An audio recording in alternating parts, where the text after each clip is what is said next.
अस्सलामुअलैकुम जी। मेरा नाम डॉक्टर दानियाल है और मैं as a general physician, general practitioner मैं प्रैक्टिस करता हूँ, अपनी सर्विसेज अंजाम देता हूँ और मेरी जो स्पेशलिटी है वो जनरल मेडिसिन है।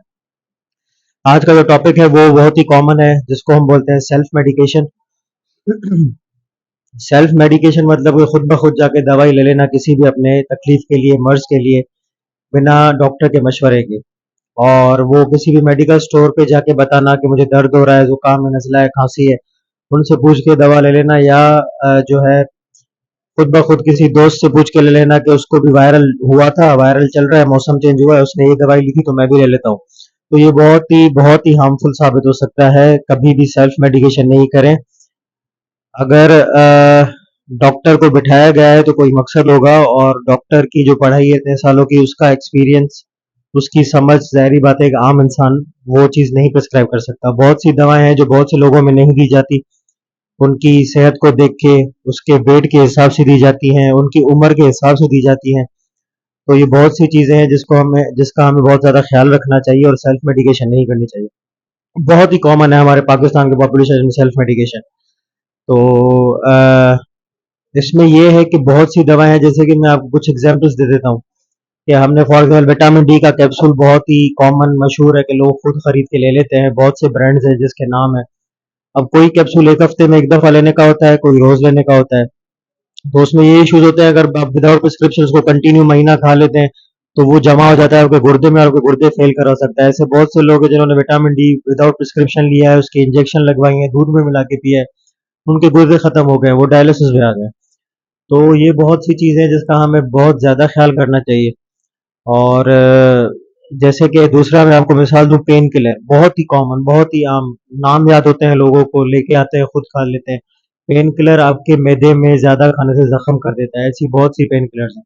आपके गुर्दों पे असर कर सकता है। हो सकता है आपको अंडरलाइंग कोई छुपी हुई गुर्दे की बीमारी हो, गुर्दे कम काम कर रहे हो, आपको नहीं पता, क्योंकि गुर्दे बहुत अरसा लगाते हैं खत्म होने में, एकदम बंदा बीमार नहीं हो जाता उसमें। क्रोनिक डिजीज है। तो आपने वो दवाई खा ली, आपके गुर्दे खराब हो गए विदाउट प्रिस्क्रिप्शन के, तो इसमें भी आपका नुकसान है। या आपका मादा खराब हो गया, मादे में जख्म बन गया, पेट में शदीद दर्द होने लगा, खून की उल्टी कर ली आपने, फिर उसके बाद उसके लिए एंडोस्कोपी वगैरह ये प्रोसेस होते हैं। तो ये आप मतलब अपने आप को एक खड्डे में धकेलने के मानंद है। और दूसरा मैं आपको एग्जाम्पल दूं, विटामिन सी बहुत ही कॉमन, गर्मी में लोग कैल्सी लेते हैं, कैल्शियम विटामिन सी मिला के पानी में और पी लेते हैं।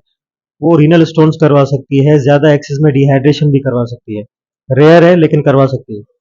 ऐसे ही मैं आपको मिसाल दूं एंटीबायोटिक का, हमारे मुआशरे में एंटीबायोटिक रेजिस्टेंस बहुत बन गया है। एंटीबायोटिक रेजिस्टेंस का मतलब ये है कि आपको एंटीबायोटिक असर ना करें। हम आपको आईवी दे रहे हैं, मतलब नस के थ्रू दे रहे हैं, ओरल दे रहे हैं, आपको असर ना करे। क्यों? क्योंकि रेजिस्टेंस हो गया। रेजिस्टेंस कैसे पैदा होता है? सेल्फ मेडिकेशन से। आपने ले ली कोई भी दवाई, फॉर एग्जाम्पल कोई भी आम आपने दवाई ले ली, एक दिन खा ली, अब वो एंटीबायोटिक कोई कोई असर एक दिन नहीं कर देती है, आपने बंद कर दिया, यार मैं तो ठीक हो गया, क्यों पैसे जाया करो, मुझे नुकसान देगी। तो उससे एंटीबायोटिक रेजिस्टेंस पैदा होता है, जरासीम और ताकतवर हो जाते हैं, क्योंकि वो अच्छी तरह मरते नहीं है। तो वो फिर बड़े बड़े डोजेस से एंटीबायोटिक से कवर नहीं होता। और हमने ऐसे पेशेंट्स भी देखे हैं जिसमें तकरीबन 10 से 15 जो कॉमन एंटीबायोटिक होती है सारी रेजिस्टेंट होती है। तो उसमें बहुत से इश्यूज होते हैं, आगे चल के खुदा न खास्ता आपको हॉस्पिटल में एडमिट होना पड़ रहा है, कोई सीरियस इन्फेक्शन हो गया तो कोई एंटीबायोटिक असर नहीं करती।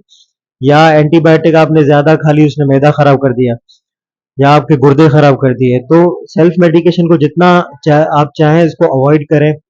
आप किसी से पूछ लें, मशवरा कर लें डॉक्टर से, कोई आपके पहचान वाला हो या कोई हो। अगर आप फीस नहीं भरना चाहते, विजिट नहीं करना चाहते, लेकिन खुद ब खुद दवाई नहीं खाएं, किसी के कहने पे नहीं खाएं, किसी के दोस्त के कहने पे नहीं खाएं। ठीक है ना? कोई बाहर का ब्रांड लेके खा लेंगे तो बाहर की दवाई ये कुछ नहीं करेगी। हर दवा के साइड इफेक्ट होते हैं और ये दवाओं में केमिकल्स होते हैं और केमिकल आपकी बॉडी में रिएक्ट करते हैं। तो हर दवा आपकी उम्र, एज और आपके जो कोमॉर्ब्स हैं, जो बीमारी हैं, उसके हिसाब से दी जाती है। तो इस चीज़ का बहुत ख्याल रखें। ये एक अवेयरनेस वीडियो है ताकि लोग इससे जो है ये चीज़ें जानें कि ये चीज़ कितनी खतरनाक साबित हो सकती है। प्लीज़ सेल्फ मेडिकेशन को अवॉइड करें, सेल्फ मेडिकेशन ना करें और अपनी सेहत का बहुत ख्याल रखें। एंटीबायोटिक रेजिस्टेंस पे एक अलग से मैं वीडियो बनाऊंगा, और कोशिश करें कि इस चीज़ को बहुत ही अवॉइड करना है। खास करके एंटीबायोटिक एक दिन लेके ना छोड़ें, उसका पूरा जो डोज है दिन है वो लें। और एंटीबायोटिक रेजिस्टेंस पे इंशाल्लाह अलग वीडियो बनेगी। मेरे चैनल को सब्सक्राइब करें। उम्मीद है आप सब लोग खैरियत से होंगे और अपने सेहत का बहुत ख्याल रखिएगा और मुझे दुआ में याद रखें। अल्लाह हाफ़िज़।